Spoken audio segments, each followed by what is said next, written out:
Morning, good afternoon, and evening to everyone from wherever you're joining us. It's very nice to meet you.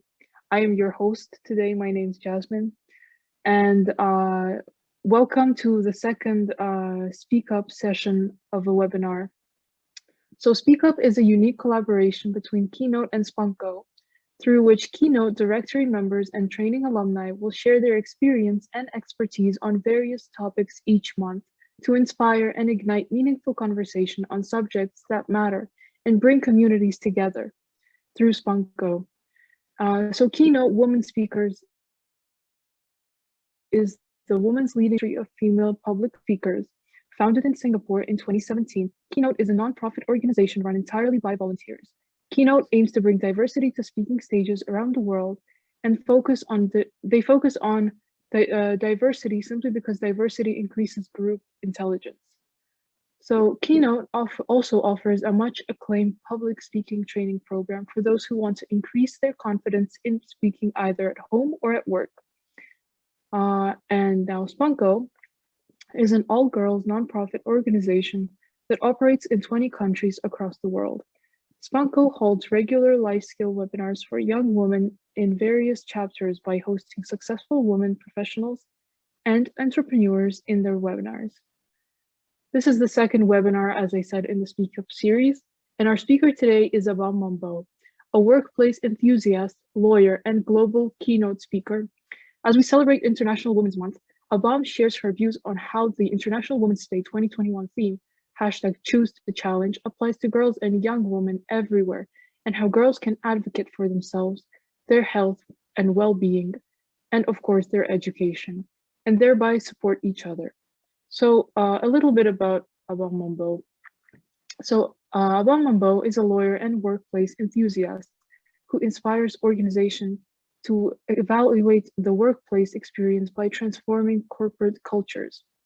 For 13 years, Abam has advised Fortune and Global 500 C-suite and senior executives and has led teams in North America, Africa, and Asia, where she's also sat on regional and HR leadership teams. Abam is a huge draw for topics on leadership, diversity, inclusion, and women in the workplace.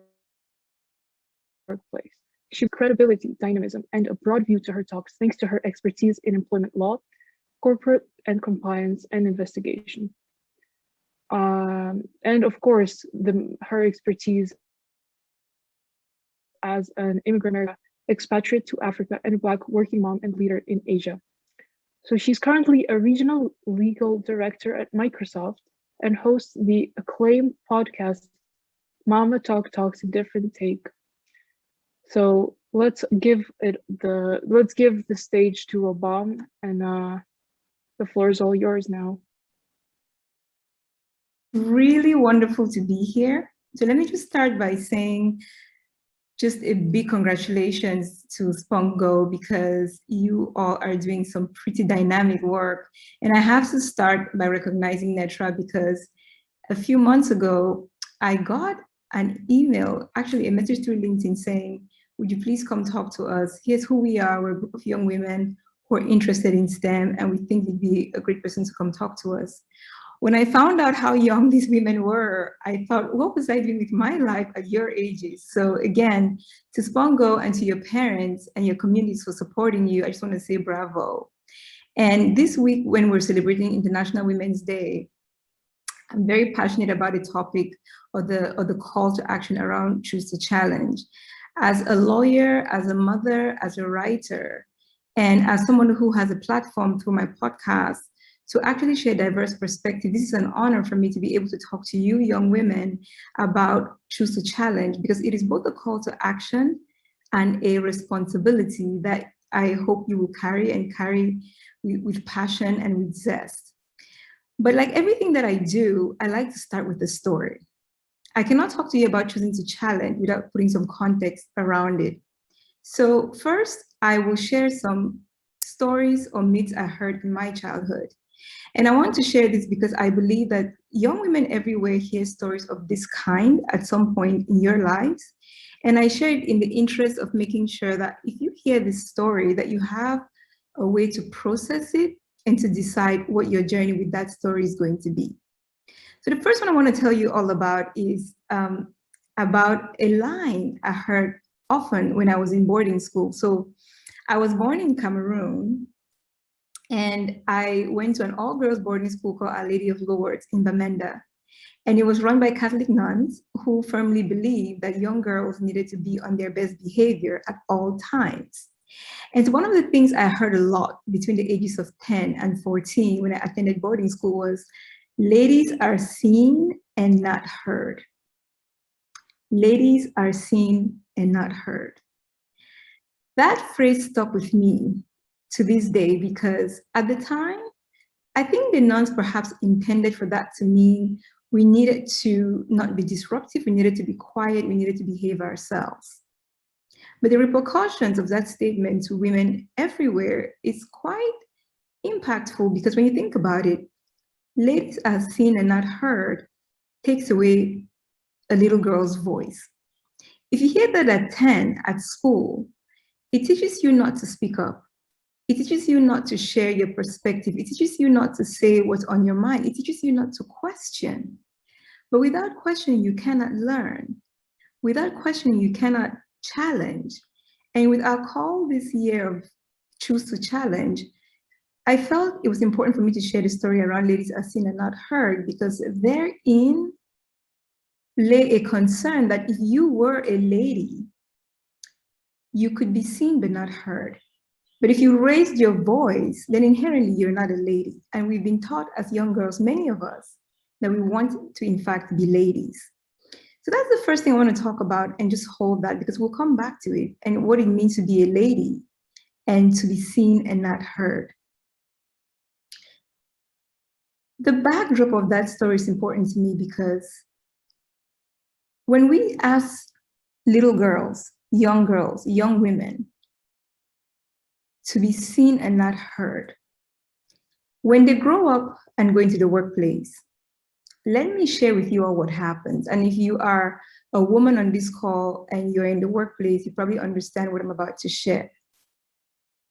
We've heard lately about a lot of sexual harassment scandals in different parts of the world.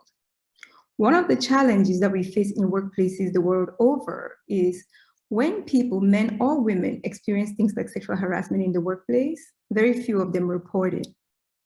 And we kind of sit back and we wonder, why don't people report it? But if we take a giant step back to 10 years earlier or 20 years earlier, when we were telling little girls, ladies are seen and not heard, we forget that we taught them to silence their voices. If you don't learn how to speak as a child at home or in primary school or in secondary school or in university, how do we expect you to speak up in the workplace? The art of finding your voice is something that is a lifelong journey. So as we think about choosing to challenge, it's important for us to go back to the roots and ask ourselves, what are we teaching our young girls? And for the young girls on this call, my entreaty to you, my call out to you is to be a lady. It's okay to speak up. It's okay to be positively disruptive. And I'll talk a little bit about what that means. But the threads that run through the time when we're little girls, or the time when we're young women and old women in the workplace, those stories we tell our little girls, our daughters, our nieces, about who a woman is, about who a lady is, matters. Because when they're grown up, we remember those stories. I remember being told ladies are seen and not heard, and fighting to move from that to where I am today has been quite a challenge. So for all the young girls on this call, for SPONGO and the work you're doing, I want you to discard of the whole idea that ladies are seen and not heard, because ladies are seen and should in fact be heard. So that's the first myth. The second myth I want to share, and it's not really a myth, it's more of something that happened to me when I first moved to the US when I was 16 years old. So from the age of 8, I knew I wanted to be 3 things. I wanted to be a lawyer, I wanted to be a writer, and I wanted to be a teacher. When I moved to the US at the age 16, it was the dot-com boom and everything was about computer technology. And I'm not ashamed to say I'm horrible at math.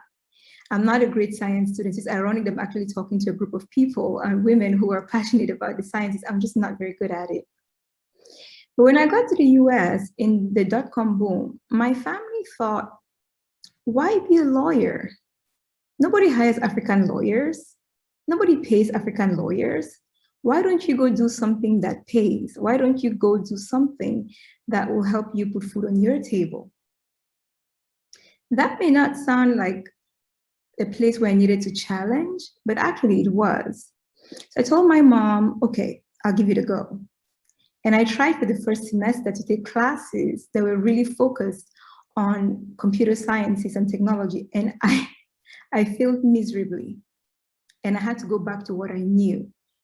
But in making that decision, I had to prove to my parents that I would really excel. So I went back, I worked really hard. I applied to law school, and I defied the odds. And I defied the stigma that African women could not, in fact, get into great law schools. I defied the narrative that we couldn't be great lawyers and we couldn't find great paying legal jobs. And I share that with you because, again, there are times when we do receive very practical advice, and it's good advice on some level. But if it's not advice that speaks to our souls and to our mission, it doesn't serve us. So as you listen to your parents and to your communities, what I'm saying is, listen to them, take the advice, but also figure out what your truth is. I'm not saying be disrespectful to your parents, please don't be. My decision to go to law school was one that I actually sat down with my parents and talked to them about and said, I'm not going to do computer sciences because I'm terrible at it. And what you want from me, from a successful perspective, will not come from me being a computer scientist or anything of that sort. My parents were supportive and they gave me room to pursue my dreams. Choosing to challenge in that context meant choosing to tell my parents that I'm not good at what you want me to do, and I know that it's a thing that pays now, but it's not my path. And there's no way I'll bring glory to our family or pay my bills if I'm to pursue something that I'm not in fact good at. Choosing to challenge is hard, especially within our families, because we want to make our parents happy because they love us and they raised us. So the next thing I'm going to talk to you a little bit about is how you challenge. Because there's a lot that's said about choosing to challenge and the importance of challenging, but we don't actually teach people how to challenge in a way that builds consensus. But I'll tell you one last story before I get into how and why young women everywhere need to choose to challenge and to actually do it. So the third story is one that gets me really excited. And it happened when I think I was 20 years old at the University of Minnesota. I was quite fed up with the university's coverage of the news because every time we would have African Night or African Week and would never end up in the school newspaper. And when other student groups hosted events, they were always represented in the paper. And it bothered me to no end that we would put blood, sweat, and tears into our work in trying to teach our university about our African heritage. And the weekend would come and it would go, and there was never any coverage in the student newspaper. So in 2003, I wrote to the editor-in-chief of the student newspaper, and I said, why aren't you guys covering our stories? We pay student fees like everybody else. And the response I got back was, we cover issues of interest, and we can't cover everything, so we prioritize the most interesting stories. That could have stopped me, that could have shut me down, but that was the catalyst for me to actually create what became the first ever Black student newsletter at the University of Minnesota. And I served as founder and editor-in-chief of that paper until I graduated. I share that story to say that choosing to challenge is not always about an exchange of words. The most powerful times to challenge actually is by action. Sometimes you just need to do something to show that you're serious about what you're talking about. Had I just complained about it, nothing would have changed. For me, a huge part of showing that I'm serious about something is my willingness to break the status quo or to break with what I'm expected to do and go my own way. But again, choosing to challenge doesn't mean you just do it blindly. You have to build consensus. And in my case, I found a group of people to work with me, not just other African students, but other students who felt disenfranchised at a university. And when the griot came out, and I chose that name very intentionally because griot in West African lore is storyteller. I chose it to represent who we were and what we stood for. And I brought with me a team, and I'm grateful I did that because when I graduated, the griot continued without me. That is the power of choosing to challenge. Now, ironically, what happened after the griot came out was then both the griot and I were covered in the student newspaper and in the city newspaper. So when I thought about it later, I thought, okay, so you wouldn't cover African Night, but you actually ended up covering my challenge to the fact that you wouldn't cover African Night. It was quite ironic, but I was happy about the coverage. What that story says to me, and the reason why I share it with all the young women on this call, is to say that sometimes you could try to change the system. When that doesn't work, do not be afraid of charting your own course. Do not be afraid of being a pioneer. Do not be scared of being a first. Choosing to challenge sometimes means changing the status quo and operating within it. And sometimes it means finding your own path. So 3 stories. Ladies are seen and not heard. Go to computer sciences, even though we know you're not good at it. And no, we're not going to cover your African History Week. And then I founded the griot. So on the backdrop of those stories, why should we choose to challenge? Because I'll be honest, challenge is disruptive. When the nuns told us, when the nuns told us ladies are seen and not heard, what they were trying to say is, do not be disruptive, be quiet. When you speak, you disrupt quiet, right? And no one likes disruption. At least that's what we're told. So I want to be very transparent in saying, choosing to challenge is uncomfortable. It is disruptive. It changes the status quo. Choosing to challenge is like looking at a quiet pond and throwing a pebble in it. What happens is a ripple forms across the pond. But what I want you to understand about that is sometimes that pond needs to see a ripple. Sometimes challenge introduces new ideas. Sometimes challenge introduces disruption that is much needed. So I'll give you many reasons by way of examples of why you should challenge. First of all, more than half the world's population is female. If we follow what we were told by the nuns to be quiet because ladies are seen and not heard, imagine how would we harness the possibilities, the resources that our world, our earth has to offer if 50%, more than 50% of the world's population is not speaking, is not engaging, is not participating. To me, that is the most important reason why we need to challenge, why we need to be a part of the conversation, why we need to be a part of the action, and in fact, why we need to be leading the action. Women make up more than 50% of the world's population. That alone is reason enough for us to not just be a part of the conversation, but to lead the conversation. The second reason why it's so important for young girls everywhere to choose to challenge, and for all of us, parents, teachers, brothers, uncles, to support them, is because without that support, one, we would never have had Malala Yousafzai, who has transformed education and the access to education for young girls in the Middle East and everywhere. We would never have seen the contributions of Chimamanda Adichie, who has transformed the way that literature is read and accepted, and feminism is now cool, right? 20 years ago, feminist was a negative term. Her contributions have helped transform that. Why you should choose to challenge is because without choosing to challenge, we wouldn't have Serena Williams and what we're seeing in the way she's dominated women's tennis in the last 2 decades. If we didn't choose to challenge Amelia Earhart, would not have taken to the sky in the way that she did. And to this day, she's one of the most celebrated aviators in the world. If women didn't choose to challenge, today, we wouldn't have a vice president in the United States who's not just a woman, but who's also a woman of color. This is why we need to choose to challenge. This is why we need, in fact, to challenge.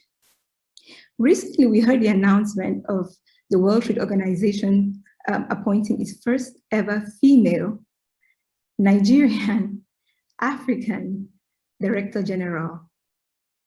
Now, that speaks volumes of what kind of work we've done to date to get there. 20 years ago, that was not really possible. We're not having conversations about where women could be. And to compound to that, African women, women of color, women outside of the West were not even part of the conversation, right? But today, I'm astounded and impressed by the fact that when it came to the World Trade Organization, the last two candidates standing were a Nigerian woman and a Korean woman. That is powerful. That is challenge. That is being willing to stand up and say, we have a voice and we're going to use it. That's why we need to challenge. Having shared all the reasons why I think we need to challenge as women and as young girls, I'll spend a little bit of time talking about how, in fact, to challenge. Most of the time when we hear the word challenge, it sounds like disruption. It sounds like it's used sometimes as a very negative term. So I'm a big believer that if you're going to challenge and do it successfully, there's an art form to challenging. Sometimes it's pretty, sometimes it's not. So here's my advice to you. When you seek to challenge, seek first to understand what it is you're challenging and why that thing exists in the first place. Underneath that, what I'm saying is, do not be afraid to ask why. One of the things that my 11-year-old son used to do as a kid that really irritated me was he would ask me why all the time. Mommy, why this? Mommy, why that? Why is the sky blue? Why is the river flowing? Why is this happening? And it irritated me to no end. However, when I got to be really patient and listen to his many whys, I realized actually there's a lot that I don't know. And in trying to answer his questions, I was learning a lot of things myself. So before you challenge, seek first to understand, why is the system the way it is? Because once you understand that, you know exactly where and how to challenge in a really effective long-term manner. Second, seek common ground. Right now, we talk a lot about allies and allyship. You know, there's strength in numbers. I always say you can go into battle by yourself, but you're probably better off going in big numbers. So when you first seek to understand and then you find common ground, that helps, because I've always said I've never met a person with whom I did not have at least one thing in common. So there's going to be one thing, at least one thing, that you agree with an opposing party on. Find that common ground and start from there. One of the things I did a lot as a lawyer was when I met opposing counsel, I would acknowledge at least one thing that I thought that they were right about. Because what that bought me was credibility. What that bought me was them saying, okay, this is somebody who's reasonable. If ever somebody thinks you think they're wrong on all counts, I can almost guarantee you'll get nowhere with them. So again, seek first to understand and then find common ground. The third way to challenge is to build consensus around that common ground. That's the third. Again, there's going to be something that you all agree on. Something, one thing. Build consensus around that. When you've done all of that, or if you've tried all of it and it doesn't work, be completely fearless in being disruptive. This is the part of change that is hard. This is the part of change that a lot of people do not want to accept. But there comes a time when we do need to break from the status quo entirely. And that part is hard. It is disruptive. One of the ways I've seen it in my work over time is when things happen in the workplace. Nobody says anything about it until one brave soul steps forward. The Me Too movement, which some of you may have heard about from a few years ago, began with one woman saying, enough, enough with sexual harassment in the workplace. I'm not going to take it anymore. And once she spoke, what happened? Hashtag Me Too took on. For her, that experience was tough.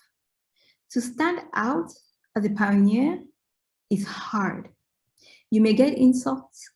Malala suffered for challenging the status quo, but sometimes we need to be disruptive to make a difference. But again, my fervent belief is, by the time you get to that point, if you sought first to understand what you're challenging, if you've built partnerships or found common ground, if you've built consensus, then in fact, when you're disruptive, at least hopefully you're not standing alone. The last thing I want to talk to you all about, and this one goes to not so much the women, the young women on this call, but to everyone else who's here to support them. Our young girls face a lot of challenges. From the time that I was a little girl, I think well-meaning relatives would ask me questions like, do you know how to cook?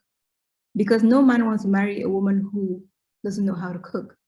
I'm 5 years old. Why are you talking to me about getting married, right? But they were well-meaning and they intended to teach me self-sufficiency. So there's a lot that we're up against. In many parts of the world, when families don't have enough money, they choose to educate sons before they educate daughters, no matter how promising these daughters actually are. That's still a real thing. In many parts of the world today, young girls are still measured by the color of their skin. And I'm not talking about race.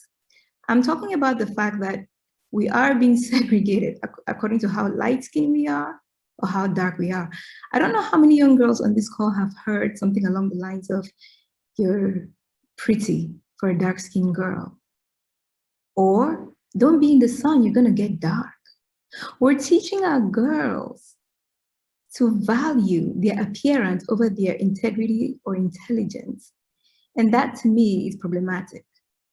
So what I want to say to parents, and what I would have said to my parents when I was a little girl, if I had chosen to challenge, if I knew how to challenge at that time, I'd have said to my parents, give me space to speak.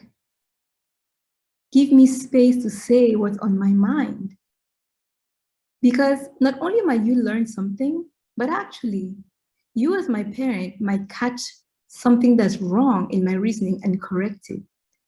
Part of the trouble with not letting us speak is sometimes you don't know whether what's going on here is right or wrong, and therefore you cannot correct us and you cannot protect us. But the other big reason why it's so important for us parents to give girls, and actually our young boys as well, room to speak, goes back to a really difficult episode of a podcast I hosted during the summer. And that's available for people who want to listen to it. But in that episode, I talked to a former schoolmate of mine who, for 4 years, under her parents' roof, she was being sexually molested by the house help. And no one would believe her because she was a little girl. This is what happens when we don't allow our children to speak.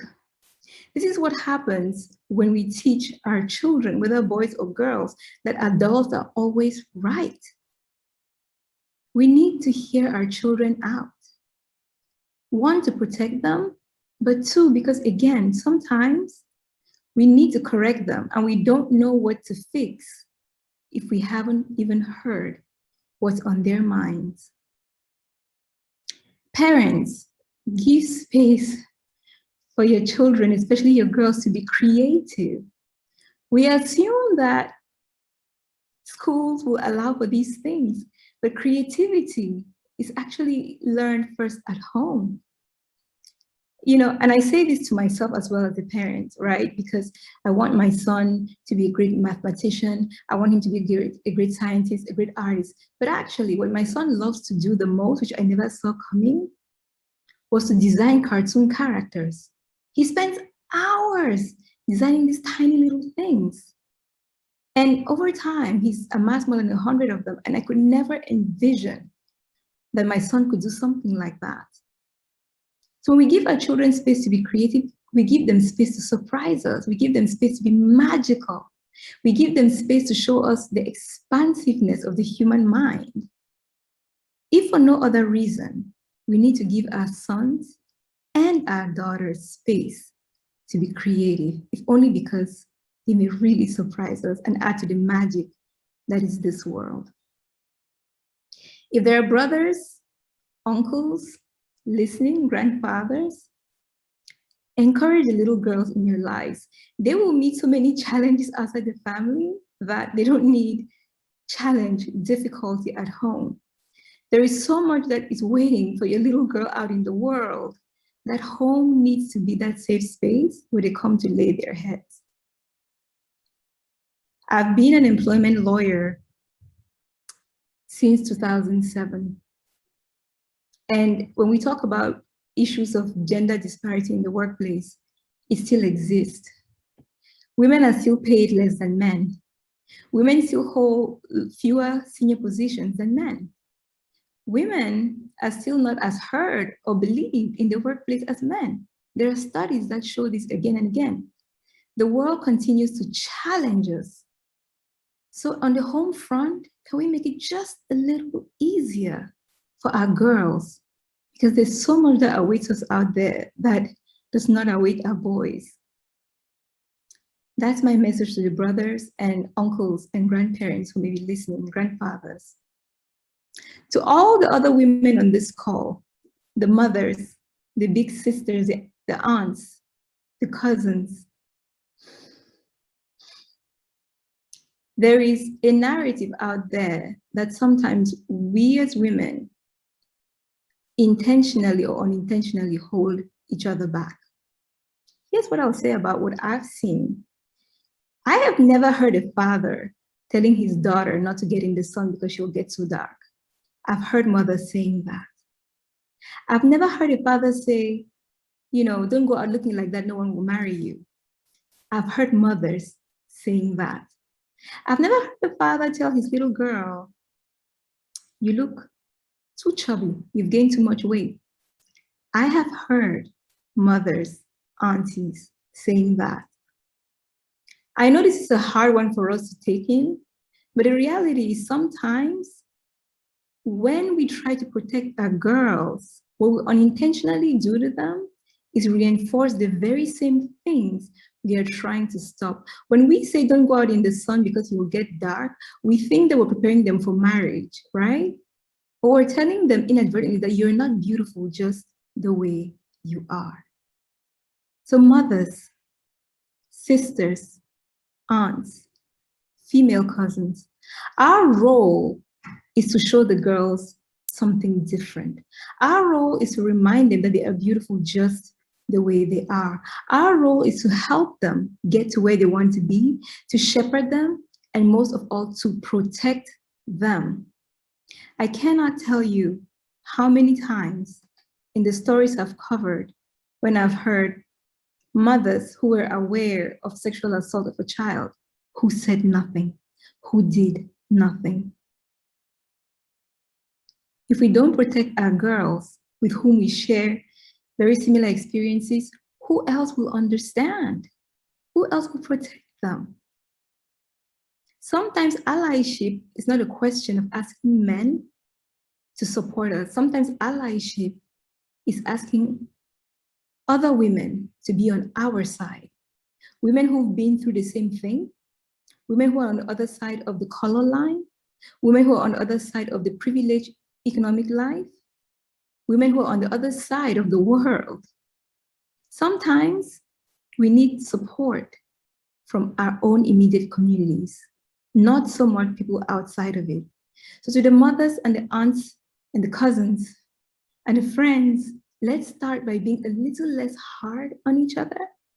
Let's start by being a little less difficult and critical of each other, comparing our weights and our sizes and the length of our hair and the thickness of our hair. Let's be a little gentler with each other as girls and as women. And to close this, I want to say this to the girls who are listening. Dream, and dream big. Dare with all your heart, with all your passion, with all your might. And after you've dreamt, and after you've dared, do. Because at the end of the day, what brings about change is action. We can talk all day, we can dream all day, but at the end of the day, we need to take action. So dream, dare, and do. Thank you. Thank you very much. And now I think we'll get into the Q&As. We've got a few of them. So we'll start from the first one. What is the first step to challenge? And can we challenge when we are unsure about our career path? So the first step to challenging is understanding, like I said, what is it that you're challenging? What are you challenging and why are you challenging it? I think once you have that understanding, it gives you a better way to know, a better way forward in your challenge, right? Because if you just choose to challenge and you don't actually know what you're challenging, first, you don't have credibility. Second, you don't have enough information to support your position. And third, you don't actually get very far. So I think the absolute first step is to understand, what am I challenging and why am I challenging it? Okay.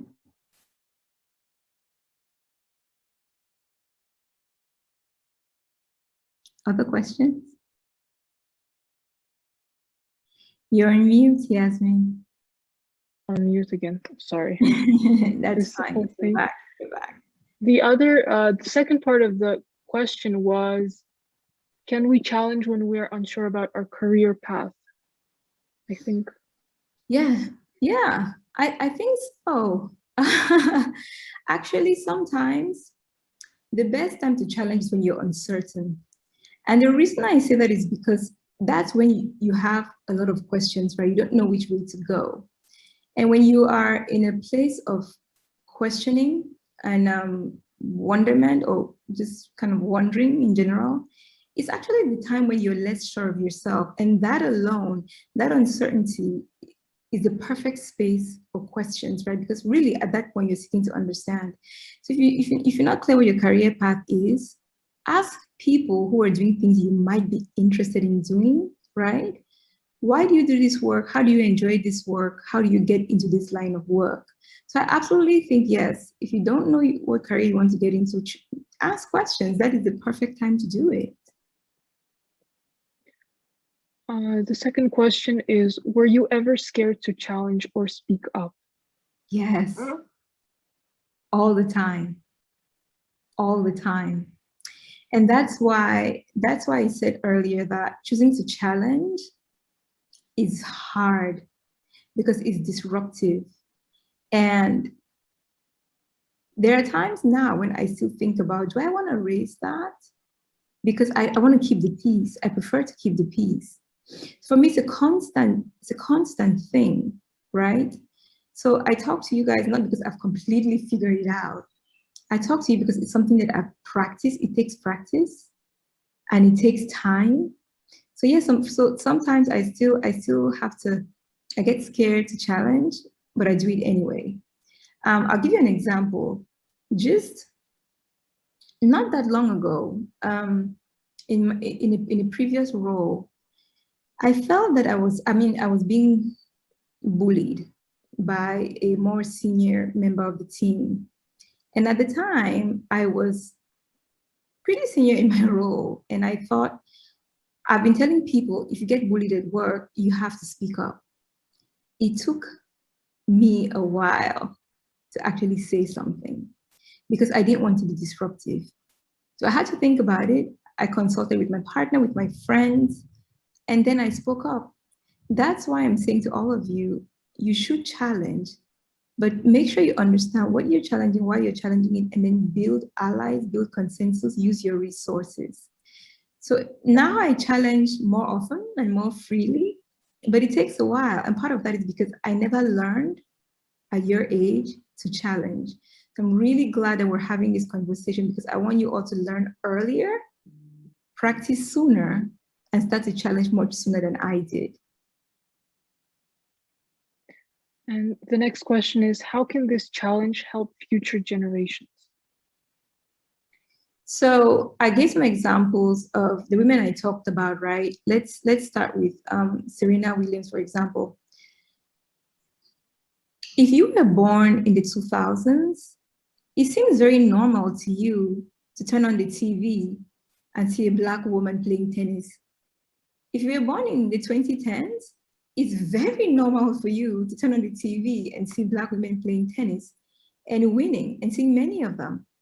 Or a Japanese woman, right? 30 years ago, that was not the story. That was not the reality. Today, it's very normal. If you look at Singapore, if you look at Ethiopia, if you look at a whole host of countries, it's normal to see women as presidents. That was not the case 30, 40 years ago. So those are examples of what choosing to challenge has done. When you choose to challenge, you actually break the status quo. You give people more options, right? And then what you do for future generations is you make that which seemed impossible, possible. There's going to be a generation of children who are born in the United States this year moving forward, who will think it is normal to see a woman in the White House. But up until November, that was not the case, right? So that's why we choose to challenge, and that's the impact on future generations is once you open that door, people can come through. The next one is very interesting. What would you say to Kamala Harris if you met her? First of all, I'll say right on, girl, right on. That's the first thing I'll say to her. And the second thing I'll say to her is, don't lose yourself. And I say that because I think as someone who follows American politics, I've seen so many candidates come and promise all kinds of things. And when they get into office, they have to broker all kinds of compromises, right? And then their stories get diluted. So for me, it's a question of, I would say to her, Kamala, please stay true to yourself because so many people who voted for her saw something in her that made them vote for her. And if that changes, it just kind of takes away the magic. And the last thing I would say to her is, please take your message of empowerment to women all around the world. There has been not one woman in the US's long history to ever be in the White House as president or vice president.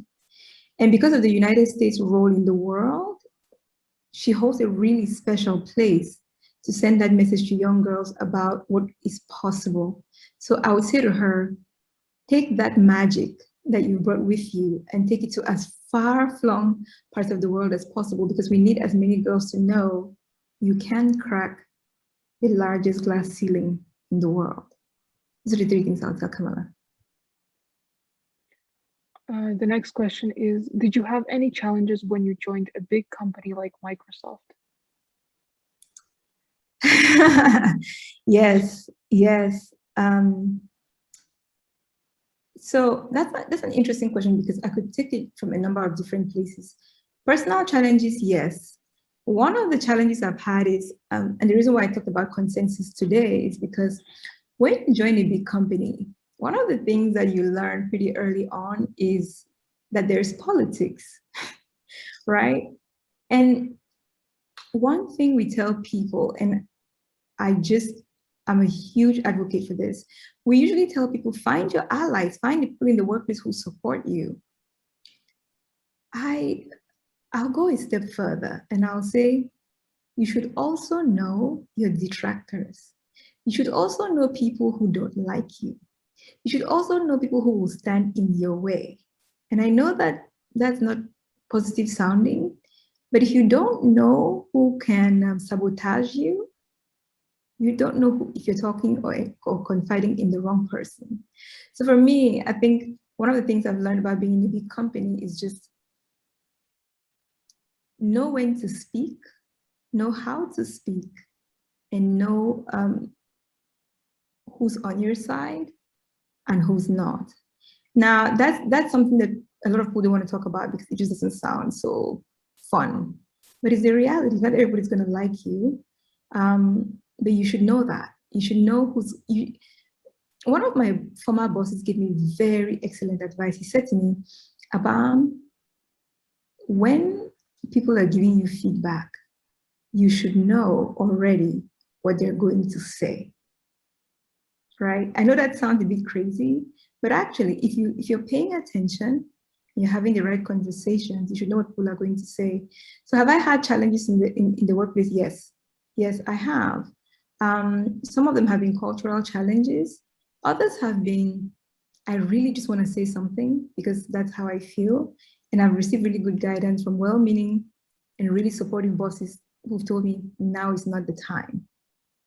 And in those instances, I've listened and I've talked about it later and it's been fine. But big corporations do great work, but they're not a walk in the park. So, yeah. The next question is, how do I overcome the fear of a challenge? Start small. Start small. If you're scared of let's say if you're scared of flying, I wouldn't say you should go and get on an airplane and take a transatlantic flight, right? I would say start small. Are you scared of heights? Take one step. Take a second step, see how you feel. Then take 5 steps, then 10 steps. So when you're faced with challenging and you're afraid to challenge, try small things first. And by that I mean, if you have a disagreement with a friend, and that's a pretty safe space, challenge them. See how you feel when you challenge in a safe space. And then challenge at school. And then challenge in the workplace. You want to start small. If you're scared of anything, I always advise you, find the smallest version of that thing and start working on that smallest version. And as you build the muscle to challenge, you can go on to bigger things. Because if you challenge something really big the first time and you fail, you might just completely lose confidence in yourself and not want to do it again.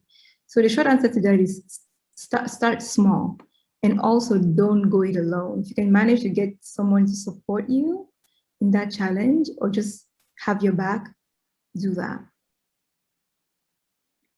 The next question is, well, it's like a 2-part question. It's like, love the point on finding common ground. How do you do that with an adversary? I love that question. One of the things that law school taught me was you have to know what the opposing side wants. You have to know. If you go into litigation and you have no idea what the opposing side wants, you're going to lose, right? So if you have an adversary and you need to find common ground, understand 2 things. 1, what do they want? 2, what are you willing to give up, right? If you come into a game, any kind of game, and you're not willing to give up anything, chances are you're going to lose. I'll give an example. One of the things we love doing in my household is playing Scrabble.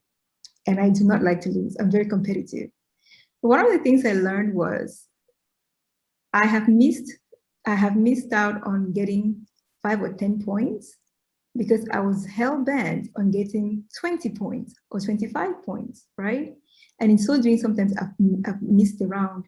So in a game recently with my partner, I missed 2 rounds. And they made the difference between me winning that game or losing that game because I was so intent on getting the right tiles to win the big points. So what I'm saying is understand first what your opponent wants. And secondly, ask yourself, is there anything here that I'm willing to give up to them to build consensus? That's a good starting point. The next question is, how did you cope with going to a foreign country in the US? Let's see. I really love that question because travel is one of the things I love the most with my whole heart. So I don't know if I shared this when I started. I was born in Cameroon. And when I was 16, I moved to the US. And then in 2016, my company moved me to South Africa. And in 2018, they moved me to Singapore. So I've moved around quite a bit. And in between, I've traveled in 5 continents, 40, 50 odd countries. And the challenges I've faced have typically been just not having my family around, right? It's difficult when you're in a place and it's, my mom's not here, my sister is not here, my friends aren't here. That has been the hardest part for me. I've learned to adapt to different cultures and different environments, but it never really, it's hard to get used to not having your closest favorite people around. So those have been the hardest things for me. Yeah. And by the way, I didn't say this earlier, but if you have the chance to travel. There is nothing that will expand your mind and your human experience more than meeting people from different cultures who speak different languages, who have different experiences from you. So I know that's not the question, but I just wanted to plug that in. Travel has transformed my life and my outlook. And if you have the opportunity to do it, even if it's to go to the next town, the next village, the next city, the next country, do it. You'll be completely transformed by that. I think the last question that we have is, do you have any regrets, and what are some things that have been established that you would like to break as a stereotype? Ooh, that is a really great question. Do I have any regrets? I don't. I think if you had asked me this question 10 years ago, I would have said, yes, I have some. One of the things that being older allows you to do is to think back and see how things have worked themselves out. So some of the things that I would have maybe regretted 10 years ago, now I look back and I think that worked out exactly as it should have. So one of my life's philosophies is that things eventually work out and we just have to be patient. So I don't have any regrets. What I have are a lot of lessons learned and things that I should not do again, or things that I should do better next time, but I don't have any regrets. The second part of the question was what again? The second part was the regrets that are some things that have been established that you would like to break as a stereotype.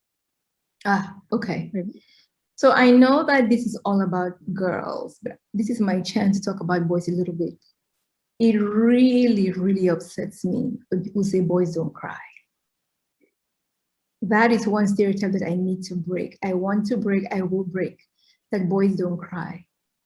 Because what that does is, first of all, I have a son and he does cry. He's 11 years old. I hope he cries. His little heart hurts from time to time. And so when we teach young boys, when we teach them that, boys don't cry, the trouble with that is we deny them access to their emotions, right? And they don't express, they're not emotionally expressive. What happens when a person is not emotionally expressive? They grow up, they become your friends, and when you're old enough and choose to get married, they become your partners or your husbands, right? And then you're in a relationship or you're in a friendship with someone who's mad at you. They won't tell you because they can't express how they're feeling, or they're really hurting, right? But they don't cry because they've been told men don't cry. So you don't have an emotional gauge for them. So when we say boys don't cry, it hurts boys, but it hurts girls as well. It hurts all of us. To deny people the opportunity to be emotionally expressive is a huge problem. It leads to mental health issues. We know that. So that's one that I really want to break, the whole idea of boys don't cry, because I think, first of all, it's nonsense and it's inaccurate, because boys do cry and men do cry. And why not? If they can laugh, they can cry. We don't say men don't laugh or boys don't laugh, right? If they can laugh, they can cry. Why not? So I want to break that one. So those were the last of the questions. And if anyone needs Abam's contact info, I will have it up on the screen right in a minute. Here we go. And just let me say this. Thank you, first of all, Netra, you and your team for putting this together. And I will make a personal commitment to everyone on this call. If you want a mentor, reach out to me. If I cannot mentor you, I will find one of the amazing, talented women in my network to mentor you. I say this to people all the time. We don't ask, we claim nobody wants to mentor me, there's nobody. When I make an offer, or when other people make an offer, take them up on that offer, right? If somebody says, call me if you need something, call them. So that's my offer. You have my contact information. I'm better with email than LinkedIn, but I respond to either one. If you need a mentor or you just need somebody to talk to, reach out to me. And if I cannot help, I have an amazing network of women all across the African continent, Asia and the US, and a few in Europe. I will find somebody to connect you to. That's my commitment to Spongo. Thank you so much, Abam. Grace will now close. Okay, thank you everyone for attending this session. I want to give a special thanks to Abam Mambo for the amazing session. It's actually very challenging for us young ladies to speak up and to take up on challenges that are in our various countries that we are having. Yeah, I also want to give a special thanks to Jasmine for being a great co-host for this session. Yeah, bless you. And also I want to appreciate Galiba, who logged in at 4 a.m. For this session from New York. Yeah, and we are hoping that we will get, to reach out to you, Abam, and yeah, even for those mentorship sessions. And so in case anyone would want more information, please feel free to visit www.spunkgo.com, and I think you'll get to have more information and feedback about SpunkGo. So thank you everyone for this session, and may you have a lovely week ahead. Till we meet again. My name is Grace. I'm from Nairobi, Kenya. Okay. Bye-bye.